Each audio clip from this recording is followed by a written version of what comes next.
Well, good morning, everybody. My name is Carrie Slavens, and I'm from South Island Prosperity Partnership. And on behalf of SIP, I'm very happy to welcome you to Canada's leading economists. Today's session promises to be a highlight as we welcome Avery Shenfeld, Chief Economist of CIBC Capital Markets. Following Avery's presentation, you will have the opportunity to talk face-to-face with Avery and ask your questions and gain further insights. But before we get going, I'd like to welcome the CEO of South Island Prosperity Partnership, Emily de Rosenroll. Good morning, Emily. Morning, Carrie, and welcome everybody. I'm very excited about this morning. Avery Shenfeld so impressed our audience at last year's Rising Economy Week that we had him promise he'd come back again for a sequel in 2021 and help us wrap our heads around what the next series of new normals might be. So we're looking forward to that. Avery is the Managing Director and Chief Economist of CIBC Capital Markets. He's widely known as one of Canada's leading economists for his analysis and insight on economic developments and their implications for financial markets. Avery is a repeat winner of the Dow Jones Market Watch Forecasting Award, and he has received Bloomberg Markets Awards for forecast accuracy on the US and Canadian economies. Welcome, Avery. It's a great pleasure to see you again, and I look forward to hearing all your insights this morning. Thanks very much. It's my pleasure to be here with all of you and to wish you what I've been wishing people for the past half year or so, which is may we all live in precedented times again, because I don't know about you, but I'm sick of living in these unprecedented times. And my overall message is one that's quite encouraging on that front. I know right now that Canada is still dealing with the very tail end of a nasty third wave of COVID-19. And some parts of the country also a bit concerned about the latest variant, the so-called Delta variant, which is a bit more resistant to vaccines, although not hugely so, but more resistant to people who have only one vaccine. So we need to get in a hurry to get the second shots in people's arms. But beyond what's proven to be a tough start to the year, or at least a little bit frustrating start to the year, I think that the big COVID waves that have been washing on our shores are going to turn into mere ripples in the latter half of the year, maybe a little bit of an upturn in some parts of the country due to that Delta variant. But all eyes are really on what looks to be a rapid completion to a fairly high rate of vaccination, vaccines that should work reasonably well, at least in minimizing the severity of cases that do arise. And then the basic story being one in which life largely returns to normal as we look ahead to 2022. If we look at the global economy, which of course Canada is still very dependent on that, BC as well, a considerable part of the province is aimed at foreign markets, not only North America, but across the ocean in Asia. The global economy going through a very similar story. 2020 was a horrible year. Virtually no part of the global economy was left untouched. We had a rare year in which virtually every major industrialized country and most of the developing economies had a net decline in output. But then we have a rising tide now lifting all boats, albeit to varying degrees. So some developing economies, South America, Africa, still way behind North America and Europe in getting vaccines in people's arms. But generally speaking, we have a global economy that is staging a handsome recovery. And there's a lot more of that to come. Low interest rates, massive fiscal stimulus in different parts of the world. And as well, a household sector around the world that hasn't been able to spend their money the way they normally would have in the past year and is itching to go out and do some activities, whether it's travel or go to restaurants and so on. All of that is going to be fuel for quite a strong global recovery. To some extent, Canada is already benefiting from that. I like to say I'm a bit of a heavy metal fan as an economist. It means I don't listen to Metallica albums, but I watch things like industrial metals prices, the price of copper. I also look at other commodity prices. BC, of course, lumber is important for the mainland. And we saw a strong rally in resource prices. Lumber prices have come off their highs, but still sitting quite a bit above where they normally would be. And that's really a reflection of the fact that goods demand around the world has picked up. while we've been sitting at home, we have been renovating. We've been trying to re-gear the global economy towards greater use of hydroelectric or electric power relative to fossil fuels, which involves a lot of copper wiring. And so the demand for those raw materials has escalated along with prices. I wouldn't put too much faith, though, in this being the start of a multi-year rally in commodities.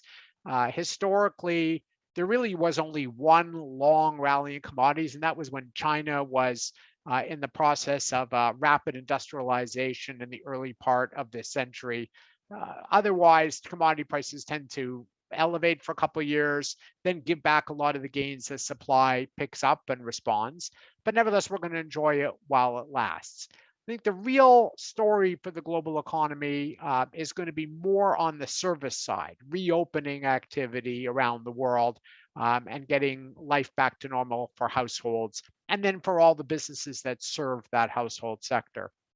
If you look at other countries in the world that are ahead of Canada or the US in terms of the reopening, it's a bit of a mixed story at this point. So if you compare, for example, Israel and the UK, both had pretty good progress on vaccines. The UK, though, seeing an upturn in cases due to the Delta variant, Israel managing to keep it under control. And a large part of that difference is you do have to be careful as you reopen. What the Israelis did is actually demand proof of vaccination if you wanted to participate in high contact activities. If you wanted to go to the bar or the gym, for example, or an indoor restaurant, you had to show your little vaccine card, your green pass. The UK tried to open everything up at once. The pubs were full, and they're having an upturn. So there is a message there that caution is still required. But nevertheless, the success that we're seeing in some of these economies and gradually reopening bodes well for Canada. We're a bit behind the US, for example, in terms of getting COVID numbers down. The US managed to get where we are now sort of a few months ago. And we're seeing a very strong second quarter, almost, we think, something close to 10% annualized GDP growth in the US in the second quarter. So that does suggest that as Canada reopens, and we're seeing that, of course, in BC already, but as we get more of that underway, that the second half of the year for Canada could also be quite buoyant. I still think that the US right now looks like the stronger of the two economies. They not only, of course, have got COVID cases down and vaccines up, but they also had a massive fiscal stimulus effort that is going to finance a lot of the consumer activity over the next couple of years. I know that the federal budget included $100 billion of stimulus, but that was stretched out over 3 years.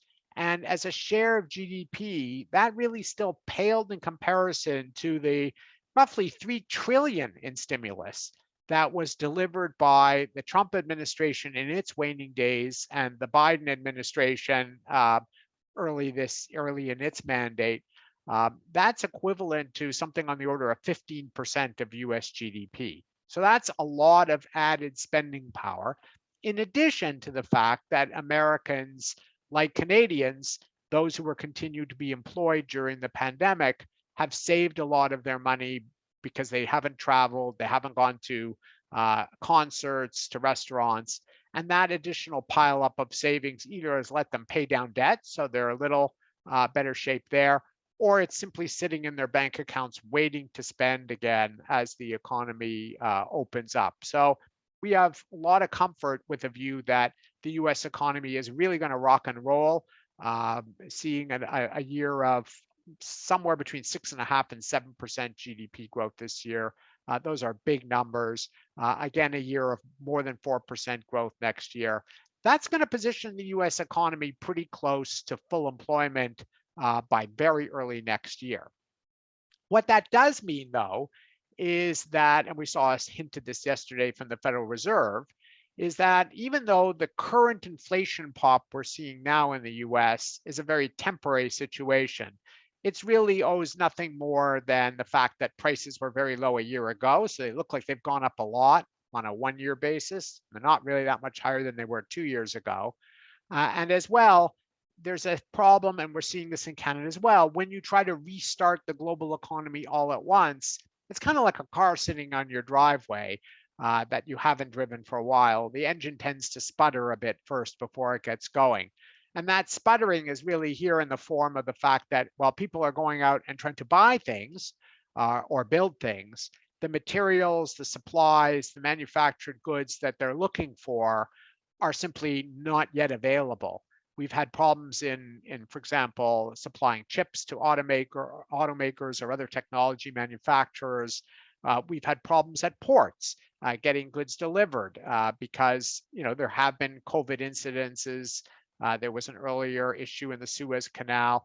All of these things have clogged up the shipping lanes and delayed the shipments of goods to the markets where they're supposed to get going to.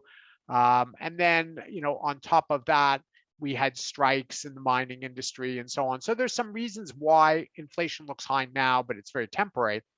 But what could happen is when we get to next year, we have a US economy that's running full tilt. The unemployment rate, we think next year will drop below 4%. And we'll have the normal inflation pressures of wages and prices moving up in a strong economy.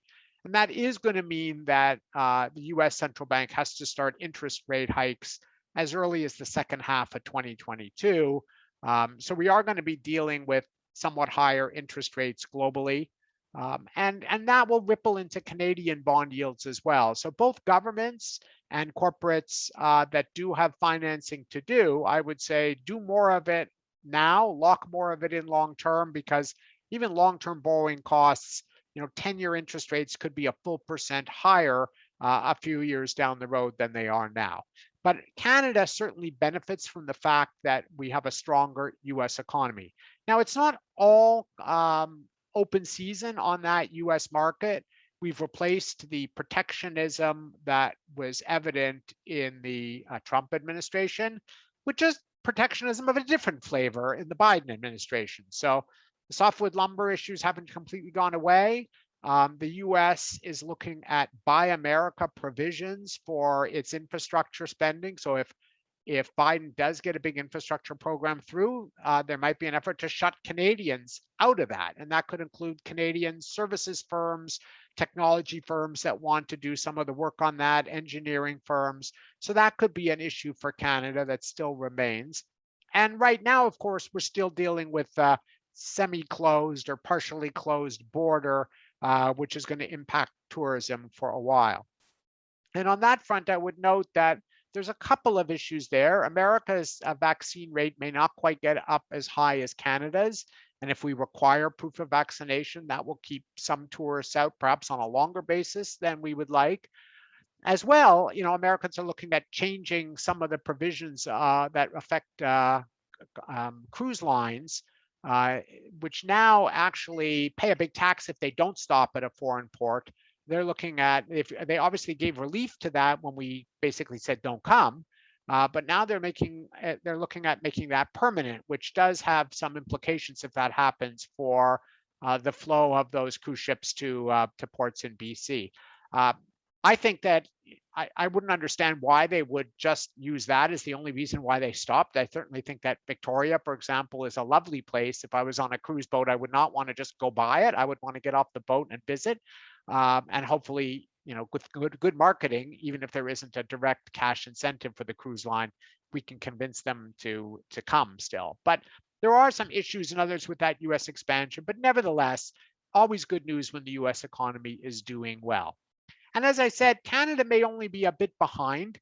We took sterner measures than the US last year to keep COVID under control. I know that Canadian businesses were sometimes griping about those sterner measures, but I would say that if you're asking, was that all worth it? I would point out that 45,000 Canadians would probably say it was worth it.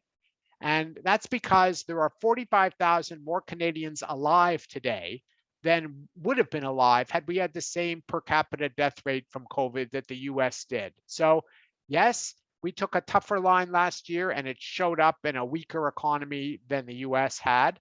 And we've had to delay, unfortunately, our reopening a bit this year because of the latest wave of COVID.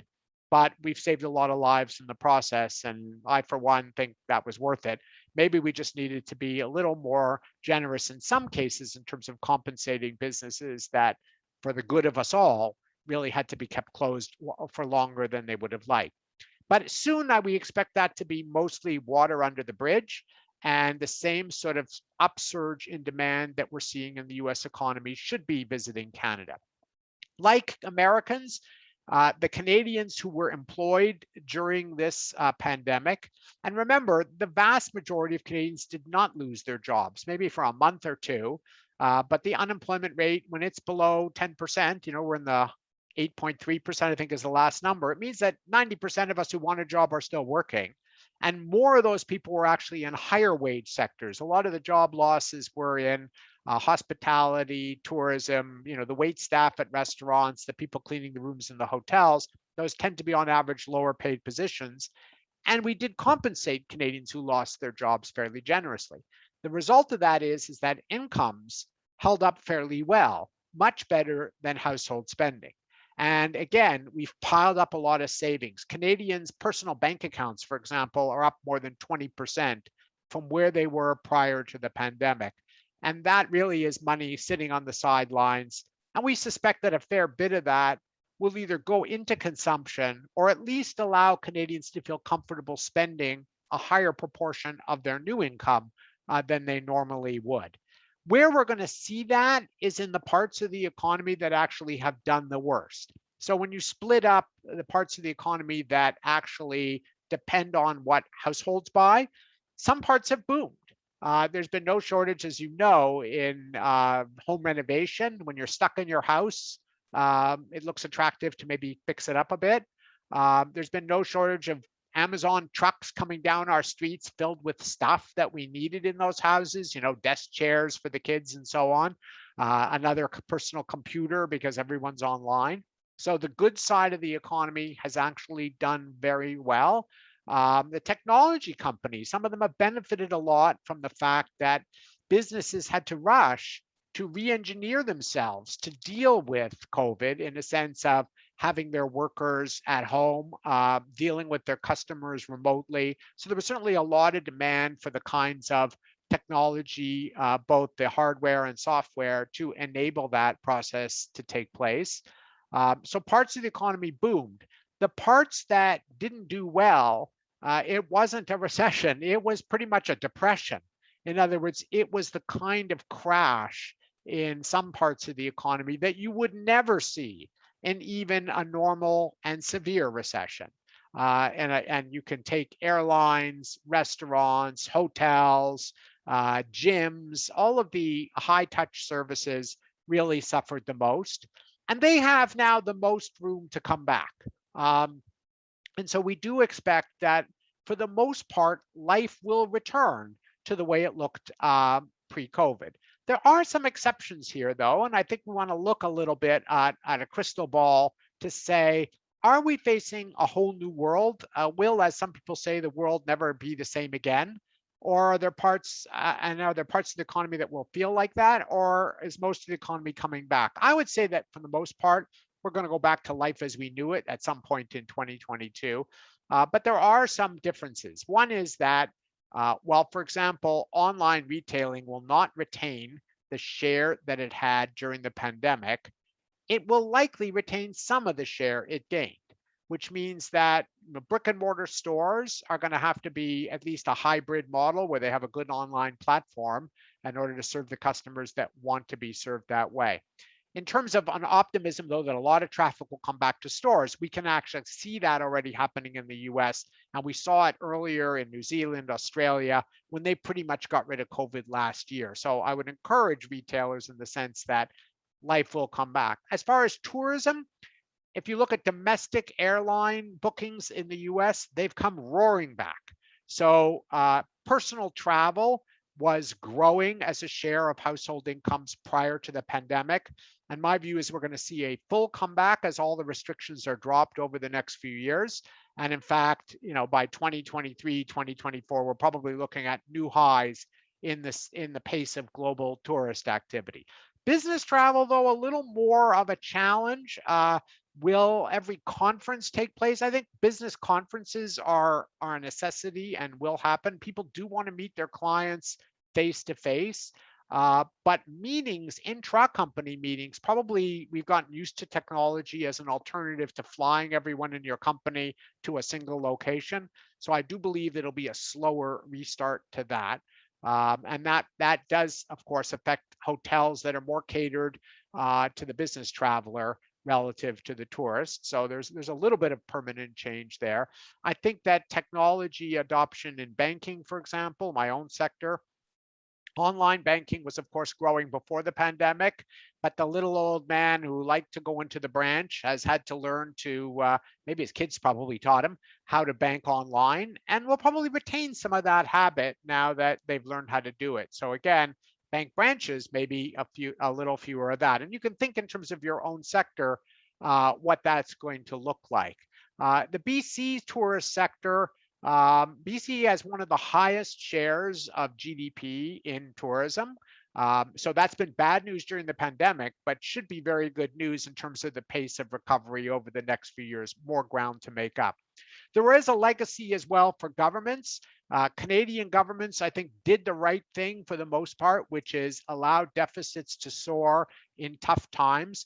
That, in fact, is the reward for a province like BC that had made good progress in reducing deficits and debts, because that's what you're really doing. You're creating room to respond when a thunderstorm or worse hits the economy, and this was one heck of a thunderstorm. So we've allowed provincial deficits across the country to escalate along with the federal deficit. If you look at the federal deficit projections, you can see that most of the deficit will disappear simply because revenues will come back as the economy improves. And a lot of the spending has been in special programs that will expire when COVID expires. So the federal budget doesn't look that bad off if you look out several years. Some of the provinces will have to turn to active fiscal restraint, because remember that provinces like Ontario are running a big deficit before the pandemic. BC in a better shape there, a lower debt to GDP ratio, and pre-pandemic was doing fairly well. But I would caution that one of the legacies of COVID is a realization that our healthcare systems were not quite up to the challenge of dealing with a crisis. And I think we're going to be spending more money to shore up things like long-term care, like the hospital system, like our pandemic preparedness and so on. And longer term, we do have an issue of an aging population. I know that certainly parts of the South Island have an aging demographic. And the issue there is that provinces are really on the hook for rising healthcare costs associated with an aging population. The federal government does have a transfer payment, but it's not a percentage of the total cost. And therefore, provinces down the road will be on more of the hook for that and need to make some fiscal room for that over time. So I think there's still some challenges, some legacy challenges from the lessons of COVID in terms of our healthcare systems, and what we have to do to perhaps be better prepared for the next time something like this happens. But I think I'll wrap up my comments there and start to take some questions on areas of interest to you. Again, overall, my message is Canada's economy this year, we're going to see growth in both Canada and BC in the sort of 5.5% range. I expect another solid year for economic growth next year. And by the end of next year, I think we'll be looking at a Canadian economy that's pretty close to full employment and for the most part, back to life as we knew it. Back to you, Carrie. Thank you so much, Avery. That's the best news I've heard in a long time. It actually sounds fairly hopeful for BC, for Canada, and for the world. On that, can we just, before we take a few questions, let's just get going by, if everybody wants to actually turn your cameras on, if you'd like to ask Avery questions, you can also put your questions in chat. This is a great chance to have a direct dialogue with Avery and ask those burning questions that you've all had. I'm just kind of curious, can you delve a little bit more into the outlook for BC? You've said that we were doing fairly well before the pandemic. Lumber prices, there's big worries around that, tourism, but what are you seeing over the next year for BC? I think BC looks fairly promising. Roughly I think, we're not looking for a huge departure from the national average growth rate, sort of mid 5% range, over 4% growth next year for the province. Again, that's mostly recouping things that had shut down or were only operating partially. There are some other issues that I think are interesting for the province. One is demographics. We will restart immigration next year in Canada. The government, in fact, not only wants to get back to where we were in terms of bringing people into the country, but in fact, maybe escalate that a bit to make up for the fact that we had sort of a lost year or year and a half of immigration. And the movement of people is very important to BC because after all, the housing industry and so on really depends on that. People retiring to the province, depends on the movement of people in. And one promising note here, although it's sort of a bad news is good news story, is that the troubles that we're seeing in Hong Kong could potentially bring a lot of people to BC. I would say you could say back to BC because in many cases they came to Canada, they got Canadian citizenship, and they've gone back to run businesses in Hong Kong. Estimates are that there's a few 100,000 Canadian citizens living in Hong Kong. And as you know, life in Hong Kong these days, not exactly an ideal world of personal freedom. And that has some people concerned. And, if it darkens, I would suspect that we're going to have people deciding that Canada is going to be their real home. And that could create some additional flow of people. So I think that's very much a positive for the province, is that the return of immigration could be a plus. One catch, of course, is that in a lot of cities in Canada and the major cities in BC, no exception, house prices are looking a little astronomical these days. Yes. I think we might be on the verge of them cooling a little bit. And actually, a cooling in house prices would be a positive because it can be a barrier for people deciding to locate in Victoria or Vancouver, because relative to other parts of the country or the US or many cities around the world, these are now expensive places to live. Well, that was with the worry, with you talked about rising interest rates, combined with some of our astronomical housing prices here. Are we facing a potential, perfect storm there? Or do you think we'll weather through that okay? I think that I always say that housing is all about location, location, location. That's what the real estate agents say. And if there are people involved in residential real estate on this call, they'll say they know more about the local market than Avery Shenfeld sitting in Toronto, and they're absolutely right. They do. But what I would say is that, I think that mortgage rates will be gradually creeping up and very slowly over the next sort of 3-4 quarters, but then more materially late next year and into 2022, 23 rather, when the Bank of Canada will be raising interest rates, short-term rates. So variable rate mortgages will also start to climb late next year. And we do expect that to put a bit of downward pressure on house prices, not a crash, but maybe a bit of a correction. And overall, I would say that's probably good news. I think on the plus side, the banking system at least has been careful about not lending people money who can't afford to pay those somewhat higher rates when they come up. So I'm not expecting this to create a wave of defaults. And I think the Bank of Canada understands that after a period in which they had very, very low rates to encourage Canadians to do things like buy a house or renovated a house, that when it does come time to raise interest rates to try to mellow out economic growth a bit and prevent inflation, they're not going to do it sharply and abruptly. They're going to test the waters gradually to make sure that they're only slightly dampening growth as opposed to creating a new crisis. Okay, that's really interesting. We're getting a few questions coming in from Broadmead Care. I'm sorry, I don't know your first name, but Sure, my name is Mandy and I work in long-term care, and you had indicated that more dollars were going to be coming into long-term care, and I'm wondering if you can share a little bit more about that. Well, I'm not the government, so of course part of that is a government decision, but I think it's fair to say that, and I'm not as familiar with what went on in BC as I am in my own province, but it's fair to say that we've learned some lessons about long-term care being a vulnerable place when people were packed into four to a room, for example, with inadequate ventilation or lack of protective equipment for the staff. I mean, healthcare workers have really been one of the big victims of this COVID crisis. And I think that we really haven't provided the same sort of protection for those healthcare workers that, for example, we saw in China. It's interesting. When the pandemic first started, of course, it started in China. And you saw the healthcare workers there, donning those, hazmat suits, no inch of their body exposed. And here it seemed like we told people, well, wear this paper mask, you'll be fine. Well, they weren't fine.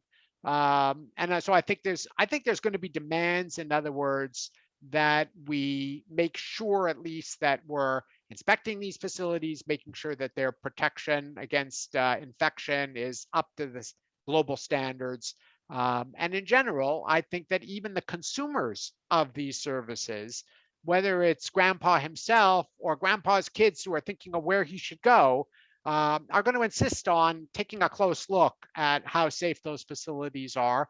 So whether that additional money comes from having to charge people more in terms of private facilities, or governments kicking in more, or some combination, I do think one of the legacies of this is that we're going to have to devote more money to that. In addition to the fact, of course, that we'll have more old people as the population ages, so there'll be more of us to look after. Right. Okay. So we'll take questions from Emily, and then Jeff, and then Barry has entered a question in chat. Emily? Thank you, Carrie. Avery, great presentation. My question, well, I've got several, but I'll save it to one because there's lots of other questions out there. But we've heard a lot about the sort of economic recovery being so uneven and it having more impacts on certain segments of the population, racialized Canadians, immigrants, other underrepresented groups, and women.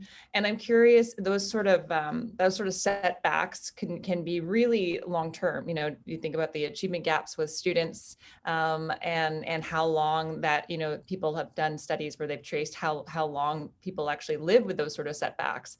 So I'm curious if you have some commentary on how as Canada, as Canadians, we can think about making certain investments to reduce some of those setbacks, and how much of a loss actually are we potentially looking at? So I'm on the optimistic side of that question, and I'll explain why. For number one is that it wasn't that women and racialized people and people with lower education were somehow targeted. It's that they worked in industries. They happened to be more concentrated in the very industries like the restaurant business, the hotel workers, and so on, where demand fell off a cliff. And since that's where demand is going to come back, we are going to see a lot of the people who lost their jobs in April 2020 or even March 2020. They've been a long wait, but those same people are going to be the ones who will be rehired in those sectors. So they've had, and an advantage here in this cycle is when you have a cycle like we did, for example, in the early 80s or the early 90s, where it was the manufacturing sector that really took a big blow. And that recession, you had, factories closed down. And so it doesn't come back. And so you had people with tremendous skills, skilled workers who knew how to assemble a motor vehicle, for example, or run a pulp mill. They would lose their jobs, and there wasn't another pulp mill about to open when the recession was over. It was sort of gone for good. Well, in this case, the reality is that a lot of the jobs lost were low-skilled jobs. And even if, for example, Amazon replaces some retailers, there's jobs then at the warehouse to replace the stocking of goods in the store. So they are low-skilled jobs, but they're the kind of jobs that then will rehire a lot of those people. You did, though, raise an interesting point, which is that we've dented the education system a bit, and that could take a little while to catch students up to where they were. But we've also had a whole bunch of people who were unfortunate enough to graduate, finish their university, they had their fresh degree, and it was now June of 2020. Well, what happened to those people? Well, unfortunately, they probably had to take a lesser first job than they normally would have. It was tough to work. Businesses were a bit reluctant to add staff when those staff were going to immediately be working remotely. And so it became a challenge for those students to get the kind of jobs that they would have got with their freshly minted degrees in better times. And the unfortunate thing about that is we've looked at past research that looks at well, what is the legacy of people who are unfortunate enough to graduate during a recession? So for example, you can look at the cohort of students who graduated in 2008 or 1991. And the reality is that even 5 years later, and some studies say 10 years later, they're not earning as much as the students who graduated, a year or two before them, who didn't graduate in a recession. And it's because if you don't get as good a first job on your resume, it makes it tougher to get the next one and so on. So I think there could be a legacy there where unfortunately they're just unlucky in terms of the year they graduated. But the students is an interesting question. The one thing I would say on that front is that however much education we've lost this year, and I'm sure we've lost some, remember that there are countries in the world that go through wars where kids unfortunately are out of school for 2 or 3 years. And while that does leave longer term scars, they are able to recover. They're able to get people back in school again, and maybe they're a few years behind. But I do think that it's really going to be a challenge the education system is going to have to deal with in the next couple of years, because not all students were deprived. Some happened to have a mother or a father with a PhD who was working at home and basically turned into a part-time home educator, and others who had parents who, were working out of the house, who were sitting at home alone, didn't have the right computer equipment to really effectively study online, and they've been set back relative to their peers. So I think the challenge for teachers next year is to figure out who is where and try to bring up those who were really missed the better part of a year of school. Wow, that's fascinating. Jeff, you've been waiting very patiently. What is your question for Avery? Yeah, good morning, Carrie. Thank you. Oh, just one moment here. I have the phone ringing in the background. Yeah. Yeah, thank you. So thank you for taking the time this morning, Mr. Shenfeld. That's great. I'm the mayor of one of the local small municipalities here on Vancouver Island, and I appreciate your talk, particularly as it takes a little higher, broader view of these economic indicators and movement. We tend to probably get a little more hyper focused on local. But my question is if you can comment on it. One of the things that we've seen here in the island is migration, perhaps perceived to be elevated by people maybe reassessing their lot in life in terms of where they want to live. And that has then freed up capital in places in Canada, and this area is a desirable place to be. So do you have a sense for whether you're seeing that is the case? And if so, how is that affecting, the economic ties to that, the money that's coming out of one place, moving to another? And should we expect this to be a interim sort of blip, or is this really the catalyst for a longer term adjustment that we are going to have to face here, particularly on Vancouver Island, and how high we would have to build the walls in order for that to not happen? Thank you. Great question. You're actually picking on something that is in fact, and was in fact, a national trend during COVID. We had an escalation of the desirability of moving away from the rat race of the city to somewhat for the big city to somewhat further afield. And that showed up if you measure the appreciation we've seen in house prices since COVID began. The greatest appreciation have been in fact in smaller cities or in the more distant suburbs or communities surrounding big cities. So whether you were looking at Toronto, Vancouver, Montreal, Halifax, so on, the burbs and the burbs extending out, 100 kilometers did better. The cottage countries did better than the cities. I don't think that trend is going to continue. And the reason is part of this was the cities were deadly dull.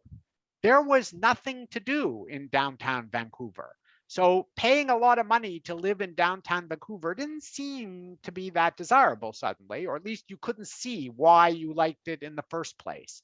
And instead, And as well, you didn't have to go to the office anymore. So proximity to your workplace didn't seem so necessary either. And so we did see this migration. And as well, people were stuck at home. And so the fact that inside the biggest cities, downtown home prices are very expensive and you don't have much space, people suddenly had kids at home, they were working at home, they needed more space. Again, that was another motivation to say, well, I want something bigger. And then the realization to get something bigger, I'm going to have to move further away. I think we're going to see some of that reverse. So it's not that the people who now have moved are going to say, what have I done? I'm going to move back. They can't really reverse that. But I don't see that trend continuing, because what's happening now is the lights are going back on in these cities. And that's going to start to make people realize why they liked living in a big city. They like the live theater, the entertainment, the music, and so on. And as well, the employers over time are going to start telling people, come back to the office. And I know that some employers, particularly in the tech sector, are saying, no, we're going to have people working from home. My view is that as time goes by, working from home becomes less effective. These aren't people you worked with yesterday sitting beside you. These are going to be new employees who you never had beside you. So at least three days a week, most people are going to be in their office, in their place of work, and a long commute now doesn't sound so attractive. So I suspect that this was a COVID trend, the flight out of the big cities, and we will not see that continue after COVID is over. Okay. Now we have a question from Barry O'Riordan, and Barry asks, how dependent are the fundamentals of the Canadian economy dependent on inward immigration, and what are the constraints here? So I think that it depends on where you are in the country. I think it is true that if you look at the BC economy and probably the South Island economy too, inward, the movement of people, whether as tourists or to live permanently, is a big part of the economy. You can't have, for example, residential construction and housing be a big contributor to GDP just from everyone buying a second house and then a third house and then a fourth house. You do need a flow of new people coming in. In addition to that, as a country, this is less pressing for BC as a whole. But if you look at Atlantic Canada, it's at the other coast, it's clear as day. We have an aging population, so we're going to have more people retiring than entering the workforce. So without immigration, we'd face a shrinking workforce, and that in turn means very slow economic growth. So bringing in people is really essential, first of all, for just maintaining the size of our workforce. And I would say in BC in particular, a good deal of the economic growth you've seen is the growth of people deciding that, hey, I love the mountains, I want to live there. And you know what? Victoria has a pretty nice climate too. I'm reminded of that every time I go there in March and leave the snowstorms here and see flowers and so on in front of my hotel. I think all of that is a pretty important driver of the province. And it means that you have to be careful about maintaining the right conditions for people to choose you as a location. So that includes governments thinking about tax rates. It includes housing prices that I mentioned as a factor. It includes having a good education and healthcare system, because that's people evaluate those things when deciding to move to location. And one thing that could make this a bit more challenging, and I would say this is important for the tech sector, is that one of the advantages that Canada has had in the prior 4 years is that Donald Trump didn't want immigrants to come to the United States. And the myth was that it was just those, people crossing from Mexico without documentation. But in fact, the US also dramatically tightened on legal immigration and on high-skill visas given to high-skill people. And that allowed, in fact, the tech companies to say, well, if I can't get that brilliant person from India into California or Seattle, why don't I just bring them to Victoria or Vancouver? Why don't I set up shop on the Canadian side of the border? Because Canada is pretty smart. They seem to want these high-skilled people to come. I think the Biden administration may shift that a bit and may realize the importance of bringing in those same high-skilled people. So Canada is going to have to compete for those people. We're going to have to sharpen our pencils a bit and make sure that we're not just getting these high-skill immigrants by default, but in fact, we're setting conditions up so that they'll choose Canada. Okay, great. We have Graham Wheeler here who has a question for you. Hi, Graham. Hi. Oh, sorry. Oh. Go ahead. Let me just. Okay, we're going to let Graham type his question in instead of being in the echo chamber. I want to ask you about the price of inflation. I mean, certainly it's been worrying to me, and you addressed lumber prices. I watched my wished for deck go triple in price. But inflation overall, how worried should we be? So I'm not as worried as the headlines might suggest. So if you looked at the numbers that came out yesterday, I think Canada's inflation rate was something like 3.4% or around that, 3.5%. But that's partly because prices were so low last year at the same time. So we always compare prices today to prices in the same month a year ago. Well, you know what? If you wanted to book a hotel room in May 2020, I bet you could have got it pretty cheaply, and a plane ticket too. And for that matter, the gasoline for your car was really cheap because nobody was driving. Well, little wonder that the prices of those things are starting to rise. But they're actually, if you looked at the 2-year rate of inflation, how much have these prices moved in total since 2 years ago? The annual rate of inflation over that period is just a bit over 1.5%, so not that high. And then on top of that, we do have some disruptions. So things like car makers are having trouble making new cars because they can't get the computer chips for a while. So people are rushing to buy used cars, and they've soared in price. And there's other items like that where a surge in demand can't yet be met by supply. And so, if you studied Economics 100, when demand surges and supply can't keep up, we bid up the price. But we're expecting that some of these disruptions in ports around the world that are trying to ship goods, or manufacturing facilities that had workers off due to COVID, those are going to abate, those problems. And so a lot of this seeming inflation pressure will dissipate. Next year, I mean, by the time we get to the latter half of next year, we could have inflation of a different variety, which is, it may not be as spectacular, it may just be because of strength in the economy.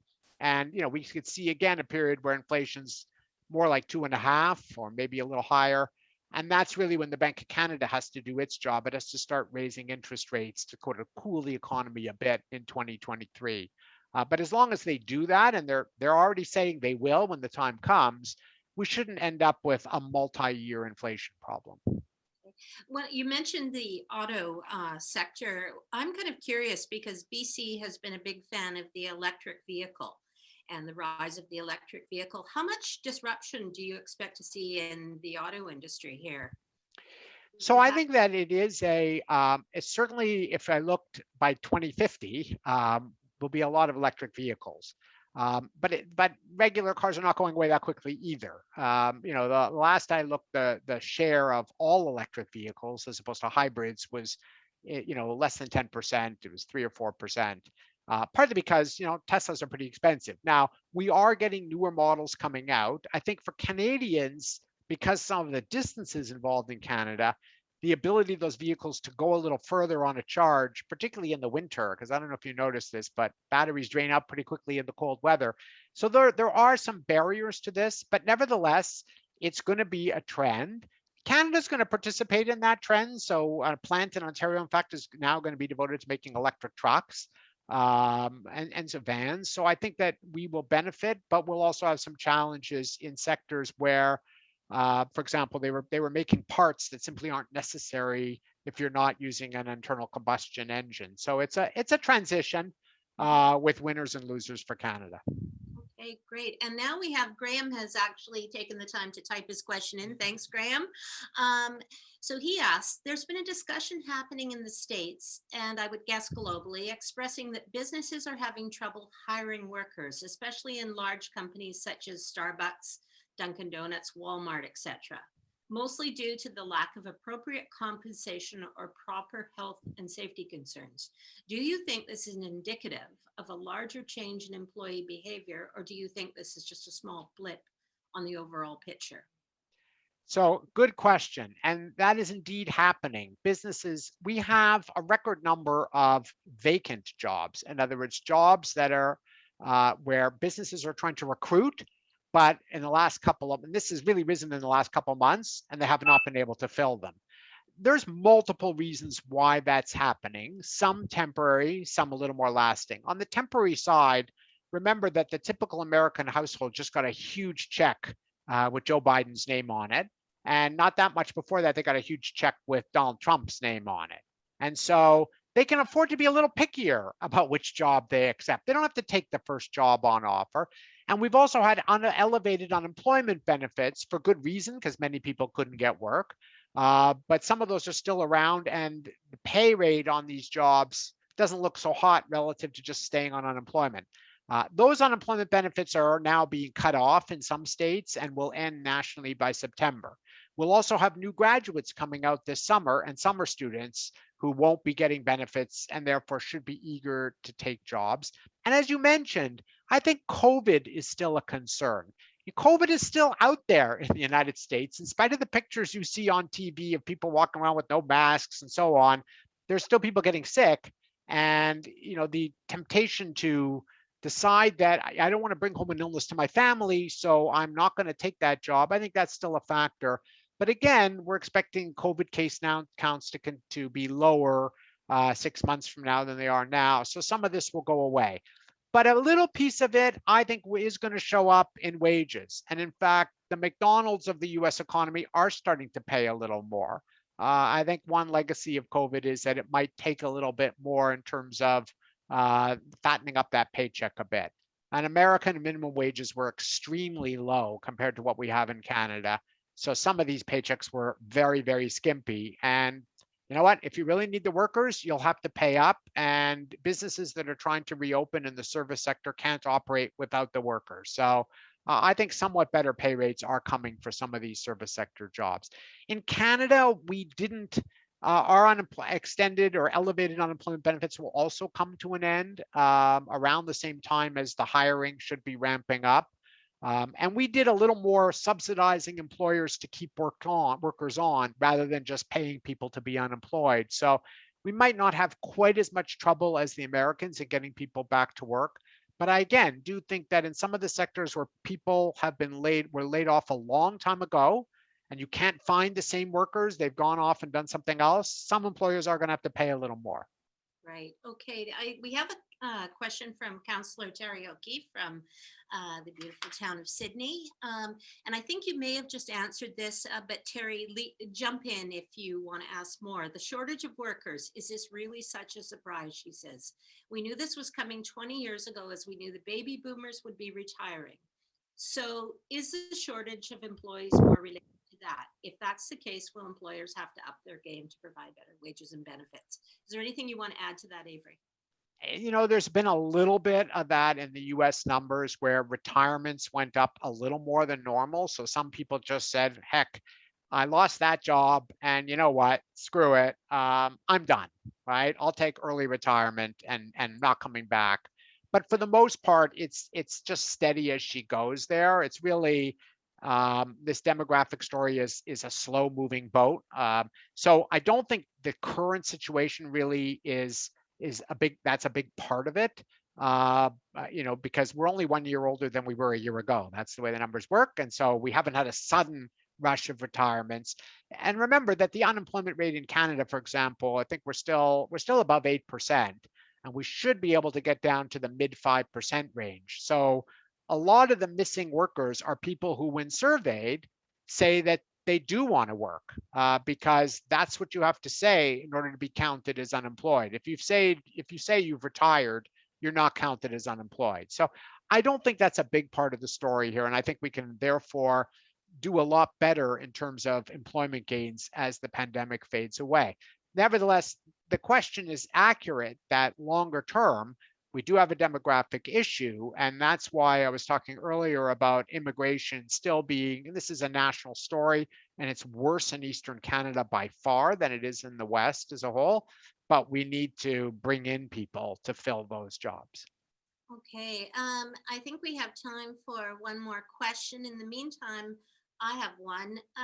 With the a few weeks ago, we had Dr. Miles Drucker here from SOS International, and he specializes in global health security. And one of the things we discussed was how different countries have been dealing with the pandemic. And there have been definitely some governments that haven't been able to or haven't wanted to step up as much. So there's an unevenness in global health security. Do you see what's the view as an economist on this? Will we see winners and losers and economies rising and falling on this? So the interesting thing about the lessons here is the countries that responded with the toughest measures, in other words, shut down more of their economy for a bit longer when the pandemic first hit, overall have been winners. So if you measure their total economic growth of places like New Zealand or Australia, even though they lost tourism because they shut their border and never reopened it, they were able to get COVID down to basically zero. And once they got it done, so they held on to those very tough restraints until COVID basically went away. And then they were able to reopen and people went back to bars and restaurants and so on, and life returned to normal in New Zealand. I have a friend whose daughter moved to New Zealand, and we look at the pictures of her and that she sends, and it's shocking that all through last year life was back to normal. Those countries ended up doing the best. Countries that did halfway measures and then took them away, had to keep bringing them back, didn't do quite as well. And that sounds a lot like Canada. You're right. The countries that did the worst, however, I think in terms of the total implications of COVID, are the countries that were in denial. So if you look at what's happened, I would call it the tragedy of places like Brazil, for example, where basically, the message was kind of let them die. And they've had horrendous death rates. And you could hardly, whatever those GDP numbers say, I'm sorry, but you can't count that as a win. So overall, when we look back at how well Canada did in this, I think we're sort of in the middle. We did better, not as well as countries that I think took a tougher line early on. But that said, we saved a lot of lives, even relative to the Americans and relative to the Europeans. And I think with hindsight, we'll say that was worth it. Maybe we should have had a better system of compensating businesses that we basically told stay closed, because we're really telling them that for the good of the rest of us, we should compensate them. And we did to some extent, but maybe not enough. But I think that we did better than countries that really let the death rate soar. Their human loss, I don't think exceeded whatever economic benefit they got from a lax attitude. Yeah, that's fascinating. And, Avery, I really appreciate the fact that you've brought so much of this down to earth for us today. I want to thank you very much for being here. You wowed us at Rising Economy Week. And once again, you've really informed us. And I think given a certain measure, at least for me, of confidence moving forward.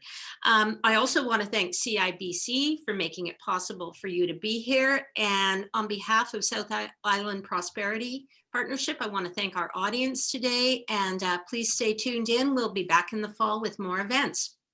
Bye now. Thanks, Avery.